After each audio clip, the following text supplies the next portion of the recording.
விழுப்புரம், கள்ளக்குறிச்சி, கடலூர் மாவட்டங்களுக்கு நாளை red alert. மக்களே, இன்றைக்கி ஒன் டே வந்து இந்த ஸ்ட்ராமில் வந்து நீங்கள் என் கூட ஸ்பெண்ட் பண்ண போகிறீங்க. அதுதான் இந்த விலாகு.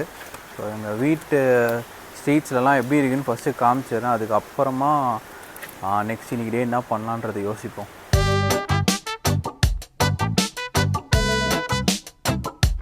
இதுதான் எங்கள் தெரு. எங்கள் தெருவில் வந்து ஆல்ரெடி வந்து தண்ணி நிறையா வந்துட்டு இருக்குது ஓரளவுக்கு. பட் நான் உங்களுக்கு ஒரு இன்ட்ரெஸ்டிங்கான ஒரு விஷயம் காமிக்கிறேன். நான் மேலேருந்து பார்த்ததில் காற்று பயங்கரமாக அடிக்க ஆரம்பிச்சிச்சு. கொடை பறக்குது.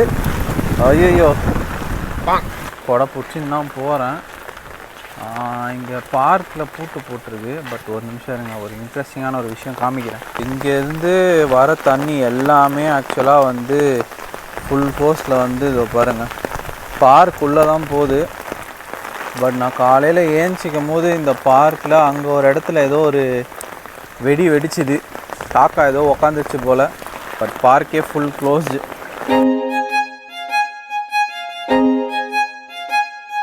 இந்த மலையில் வந்து என்ன ஒரு மேட்ருனா, என்ன அது டிங்கு டிங்கு டிங்கு டிங்குன்னு சத்தம்? ஓ, சாமி கும்பிட்றாங்க யாரோ. ஓகே. ஸோ இந்த மலையில் வந்து என்ன ஒரு மேட்ருனா, இன்றைக்கி வந்து நம்ம வந்து ஃபுல் டே வந்து தனியாக ஸ்பெண்ட் பண்ண போகிறோம். ஏன்னா எங்கள் வீட்டில் யாருமே இல்லை. ஆக்சுவலி எல்லாருமே எங்கள் அக்கா வீட்டுக்கு போயிருக்காங்க. எனக்கு ஃபுல் டே சமைக்கிறதுலேருந்து எல்லாத்துலேயுமே நம்ம மட்டும்தான் தனியாக ஸ்பெண்ட் பண்ண போகிறோம். இவ்வளோ நேரத்துக்கு காற்று தான் வச்சுட்டு இருந்துச்சு. இப்போது ரெயினும் வருது. பட் ஆனால் எங்கள் வீட்டு ட்ரைனேஜ் சிஸ்டம் பாருங்கள், இங்கே பாருங்கள், ஓரளவுக்கு டக்கு டக்குன்னு இங்கே தண்ணி வற்றிடும் ஆக்சுவலி. ஸோ அது வந்து ஒரு பாசிட்டிவ் தான். இன்றைக்கி வேறு வெஜ்ஜு தான். ஸோ வெஜ்ஜு வந்து நான் ஃபுட்டு ஆர்ட்ரு பண்ணி சாப்பிட்ணுமான்னு எனக்கு ஒரு தாட்டு. ஏன் அப்படின்னு கேட்டிங்கன்னா, ஆர்ட்ரு பண்ணால் அதிகமாக வரும். ஸோ வெஜ்ஜு தானே, நம்ம வீட்டிலே ஏதாச்சும் அட்ஜஸ்ட் பண்ணிக்கலான்னு தோணுது. காற்று ஹெவி அடிக்குதே, பார்ப்போம். ஒரு நிமிஷம், நான் இந்த காற்று எவ்வளோ அடிக்குதுன்னு கொடையை வந்து லைட்டாக வச்சு காமிக்கிறேன். அப்போ உங்களுக்கு தெரியும் எவ்வளோ காற்று அடிக்குதுன்னு. இங்கே பாருங்கள், கொடை எப்படி பறந்து போகுது. இப்போ தான் நான் பார்க்குறேன் ஆக்சுவலாக தண்ணி இங்கே இவ்வளோ போகிறது. பாருங்கள், அங்கேருந்து ஏதோ வருது, இங்கே ஏதோ போகுது. நமக்கு இதை பற்றி அவ்வளோ தெரில. இங்கே தான் டிரான்ஸ்ஃபார்மர் இருக்குது. ஸோ நம்ம அப்படியே ஆப்போசிட் சைடில் போவோம். இங்கே பாருங்கள் எவ்வளோ தண்ணி போயிட்டுருக்கு. ஐயா, தெரியாமல் வெளியே வந்து மாட்டிக்கிட்டேன்யா. இங்கே பாருங்கய்யா, பயங்கரமாக மழை பெய்யுதுயா. சரி, என்ன நடக்குதுன்னு காமிக்கலான்றதுக்கு வந்தோம். பட் ஹெவி மழை. ஸோ எனக்கு தெரிஞ்சு நம்ம இதுக்கப்புறம் நடக்கிறது வேஸ்ட்டு. இப்படியே திரும்புறது தான் பெஸ்ட்டு. பின்னாடி தெரியுதா? அதை பாருங்கள், இருங்க இப்படி காமிக்க. இதை பாருங்கள், பயங்கரமாக மழை பெய்ய ஆரம்பிச்சிருச்சு.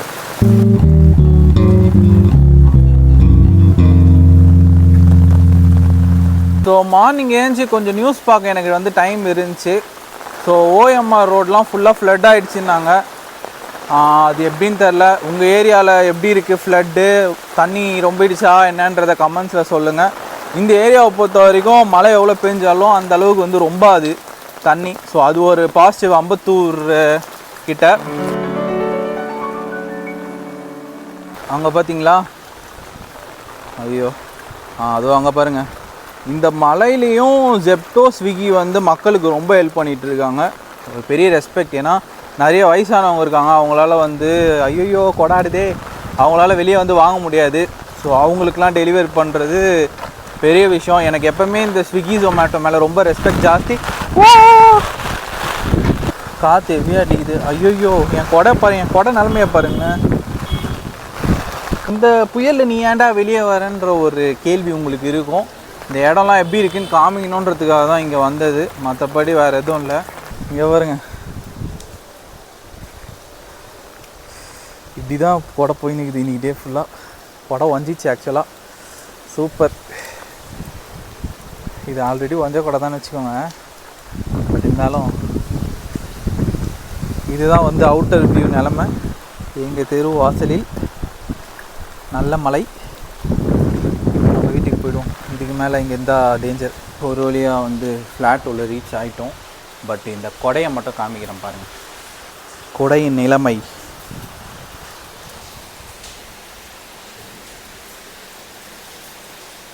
கொடை வஞ்சிச்சு தான் போலையா. ஏதோ முடிஞ்ச அளவுக்கு சரி பண்ணிட்டேன். கேட்டால் நான் கொடையை எடுக்கலன்னு சொல்லிடுவேன். அவ்வளோ அமைச்சு போச்சு. ஓகே, மழை ஒன்றும் விட்ட பாடு இல்லை, மழை பெஞ்சிட்டே தான் இருக்குது. நம்ம வீட்டுக்கு போய்ட்டு சமைக்கிற வேலையை பார்ப்போமா?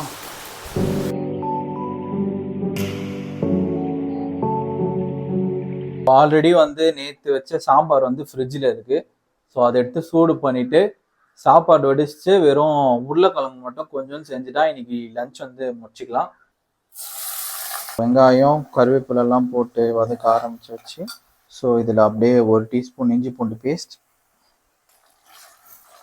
ஸோ தக்காளி வதங்கிறதுக்கு மஞ்சத்தூள் அண்ட் உப்பு போட்டு மிளகாத்தூள் போட்டு உருளைக்கிழங்கு போட்டால் சிம்பிளாக முடிஞ்சிச்சு. பெரிய பிரச்சனை என்னன்னு பார்த்தீங்கன்னா லைட் இல்லாமல் வெறும் கேண்டில் லைட்டு, எக்ஸ்ட்ரா ஒரு ஃபோன் இருக்குது. இது ரெண்டுத்தை வச்சு சமைக்கிறது தான் ரொம்ப கஷ்டம். மக்களே, ஃபைனலி கரண்ட் வந்துருச்சு. ஸோ ஃபினிஷ்டு உருளைக்கிழங்கை வந்து நான் உங்ககிட்ட காமிக்கணும்னு நினச்சேன், அதை காமிக்கிறேன். அண்ட் சார்ஜே போடல காலிலேருந்து. ஸோ மேபி அவங்க வந்து சார்ஜ் போடணுன்றதுக்காக தான் கரண்ட் போட்டிருக்காங்கன்னு நினைக்கிறேன். ஸோ டக்குன்னு போய் நம்ம சார்ஜை போட்டுருவோம். அண்ட் இதுதான் என்னோட வந்து வீட்டில் இருக்க அட்டையர். ஏன் அப்படின்னா திடீர்னு வேர்த்துச்சுன்னா இப்படி துவச்சிக்கலாம். இந்த மாதிரி நிறைய அட்வான்டேஜஸ் இருக்குது இந்த டவல் போட்டுன்னு இருக்கிறதுல. இதுதான் வந்து ஃபைனல் ப்ராடக்ட். ஸோ பார்க்க ஆக்சுவலி நல்லா தான் இருக்குது. டேஸ்ட் எப்படி இருக்குன்றதை தான் நம்ம பார்க்கணும். மக்களே, இதுதான் நம்மளோட சிம்பிளான மதியானம் லஞ்சு. இது வந்து அகெயின் வந்து கரண்ட்டு போயிடுச்சு. ஸோ அதனால் வந்து நம்ம வந்து இங்கே தான் உட்காந்து வந்து இன்றைக்கி சாப்பிட போகிறோம்.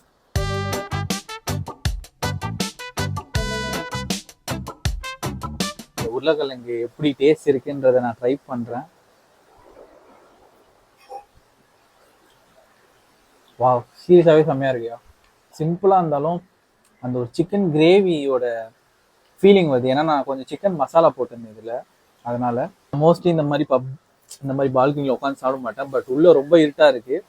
அந்த இன்னொரு ஃபோன்லேயுமே வந்து பார்த்திங்கன்னா சார்ஜ் ரொம்ப கம்மியாக இருக்குது. அதனால் ஃப்ளாஷ் லைட் போட்டு வேஸ்ட் பண்ண வேணான்னு சொல்லிட்டு அப்படியே நேச்சர் லைட்டை யூஸ் பண்ணிக்கலாமே அப்படின்னு சொல்லிட்டு சாப்பிட்டதை பார்த்துருப்பீங்க. பட் இதுதான் வந்து என்னோட வியூ சாப்பிட்டுட்டு இருக்கும் போது.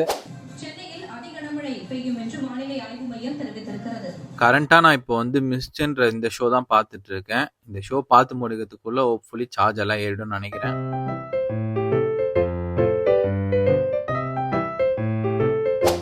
காஃபி டைமில் நான் உங்களுக்கு வந்து ஒரு இன்ட்ரெஸ்டிங்கான ஒரு விஷயம் காமிக்கிறேன். அதாவது எங்கள் வீட்டில் இருக்க சில இன்ட்ரெஸ்டிங்கான திங்ஸ் எல்லாத்தையும் உங்களுக்கு காமிக்கணும்னு தோணுச்சு. அது எல்லாத்தையும் நான் இப்போ காமிக்கிறேன். நான் வாங்கி காசு வேஸ்ட் பண்ண மெயினான விஷயம் வந்து பார்த்தீங்கன்னா இதுதான். நானும் மாதம் 1ஆம் தேதி ஆனால் ஸ்டார்ட் பண்ணிவிடுவேன். இதுக்கப்புறம் இந்த ஒன்றுன்னு சொல்லிட்டு அப்படியே தள்ளி போட்டே தான் போயிட்டுருக்கேன். இன்னும் வந்து ஸ்டார்ட் பண்ணல. எப்பயாச்சும் ஸ்டார்ட் பண்ணுறேன் ஒரு 2-3 டேஸ். அதுக்கப்புறம் என்னால் ஒழுங்காக பண்ண முடியல. அதுக்கான அந்த ஒரு மைண்ட் செட் வரமாட்டேங்குது. அதுக்கான ஒரு எப்படி சொல்கிறது, இதை பண்ணியே ஆகணுன்ற ஒரு இது இல்லை. அதுக்காக மோட்டிவேஷன் நானே தான் உருவாக்கி பண்ணணும். வீட்லேயே எனக்கு ரொம்ப ஒரு ஃபேவரட்டான ஒரு இடம். இங்கே வந்து பார்த்தீங்கன்னா பிரின்சஸை காப்பாற்றுறதுக்காக ஒரு யானை அண்ட் இந்த கிண்டர் ஜாயில் வந்த பொம்மை எல்லாமே இங்கே லைனாக இருக்குது. இதுக்குன்னே ஒரு ஷெல்ஃப் வச்சுருக்கோம். இந்த சிலையுமே வந்து ரொம்ப ஸ்பெஷல். ஏன்னா எங்கள் மம்மி பர்த்டேக்கு நான் கிஃப்ட் பண்ணது இது. எங்கள் அம்மாவுக்கு புத்தா ரொம்ப பிடிக்கும்ன்ற ஒரு ரீசனுக்காக. ஸோ இது வந்து நான் இப்போ வச்சுருக்க மீன் தொட்டி. என்னடா மோட்டர் ஆஃப் பண்ணியிருக்குன்னு நினைக்கிறேன்னா, இப்போது சவுண்டு ஓவராக வரும் மைக்கில், அதனால் ஆஃப் பண்ணி வச்சுருக்கேன். இப்போதைக்கு இந்த 5 மீன் தான் இருக்குது. இந்த மீன் ரொம்ப குட்டியாக வாங்கினா இப்போ பெருசாகிடுச்சு. ஸோ இதோட தொட்டியை வந்து இன்னும் கொஞ்சம் பெருசாகணும். அந்த பாருங்கள், இதுதான் ஆக்சுவலி சைஸு. நான் வீட்டில் பண்ணணும்னு நினைக்கிற மெயின் விஷயம் இதுதான். இதுக்கு வந்து அந்த அளவுக்கு எனக்கு இன்னும் ஃபண்ட் எதுவும் இல்லை. ஸோ கொஞ்சம் காசு சேர்த்து வச்சு இந்த மீன் தொட்டியை இன்னும் கொஞ்சம் பெருசாக்கணும்னு ஒரு தாட்டு. ஏன்னா குட்டியாக வாங்கி இவ்வளோ பெருசாகிடுச்சு. இப்போது எக்ஸ்ட்ரா மீனுக்குன்னு இல்லை, இந்த மீனுக்கே வந்து இந்த தொட்டி இன்னும் கொஞ்சம் பெருசாகிட்டேன்னா அழகாக இருக்கும்னு நினைக்கிறேன். மேபி அது ஒரு டே இன் மை லைஃப் vlog-ஆ போடுவேன்னு நினைக்கிறேன். பார்ப்போம். அண்ட் இன்னைக்கு மிஸ்டோட சேர்த்து நான் வந்து பார்த்தீங்கன்னா இந்த புக்கை வந்து இன்னைக்கு படிச்சுன்னு இருக்கேன். கைஸ், நான் மத்தியானமே சொன்ன மாதிரி அதே உருளைக்கிழங்கு இருந்துச்சு. ஸோ அதை வச்சு நைட் நம்ம அட்ஜஸ்ட் பண்ணியாச்சு. தோசையில் உருளைக்கிழங்கு வச்சு சைடில் சாம்பார் தொட்டு முடிச்சாச்சு. அதையும் காமிச்சு உங்களை ரொம்ப போர் அடிக்க விரும்பலை. ஸோ அதனால் அதை பண்ணியாச்சு. இப்போ தூங்குறதுக்கு ரெடி. ஆல்மோஸ்ட் டைம் 12 ஆயிடுச்சு. சீரியஸ் பார்த்துட்டு அப்படியே டைம் போயிடுச்சு. ஸோ உங்களுக்கு ரூம் எப்படி இருக்குன்றத காமிக்கிறேன். தூங்குறது எனக்கு வந்து ரொம்ப இருட்டாக இருந்தால் தான் பிடிக்கும். அதுக்கேற்ற மாதிரி தான் இருக்கும். ஸோ பிஎஸ் போட்டேன்னு வச்சுக்கோங்களேன், இப்படி தான் இருக்கும். இப்பயே ஒன்றுமே தெரிலல்ல ஆக்சுவலாக. ஸோ பிஎஸ் போட்டு கொஞ்ச நேரம் அப்படியே மைண்டை கொஞ்சம் ரிலாக்ஸ் பண்ணிட்டு அப்படியே இப்போ தெரியுதா லைட்டாக. ஸோ அப்படியே இது ஆஃப் பண்ணிடுவேன். ஸோ இது ஆஃப் பண்ணிட்டா பிச் டார்க்காக இருக்கும். அப்படியே படுத்தோன்னா நல்லா தூக்கம் வந்துடும். எனிவே கைஸ், நீங்கள் இந்த வீடியோவை இவ்வளோ நேரம் பார்த்துட்டு இருந்தீங்கன்னா உங்களோட பொறுமைக்கு நான் வந்து ரொம்ப பாராட்டுறேன். ஸோ ஒரே ஒரு விஷயம் மட்டும் நான் சொல்கிறேன். நிறைய பேர் இந்த வீடியோ இந்த டைமுக்கு பார்த்துட்டு இருக்க மாட்டீங்க. இவ்வளோ நேரம். பட் இன்கேஸ் யாராச்சும் ஒருத்தர் 2 பேர் பார்த்துட்டு இருந்தீங்க அப்படின்னா உங்களுக்கு நான் சொல்லக்கூடிய ஒரு விஷயம் என்னன்னா, குட் திங்ஸ் டேக் டைம். நம்ம லைஃப்ல என்ன நடந்துட்டு இருந்தாலுமே நல்ல விஷயங்கள் நடக்க கொஞ்சம் டைம் ஆகும். ஸோ அந்த டைம் வரைக்கும் பொறுமையா இருங்க, காத்துட்டு இருந்துங்க, ஓப்போட இருங்க. வாய் வளர ஆரம்பிச்சிச்சு, கண்ணெல்லாம் தூக்க வர ஆரம்பிச்சிச்சு. Good night guys.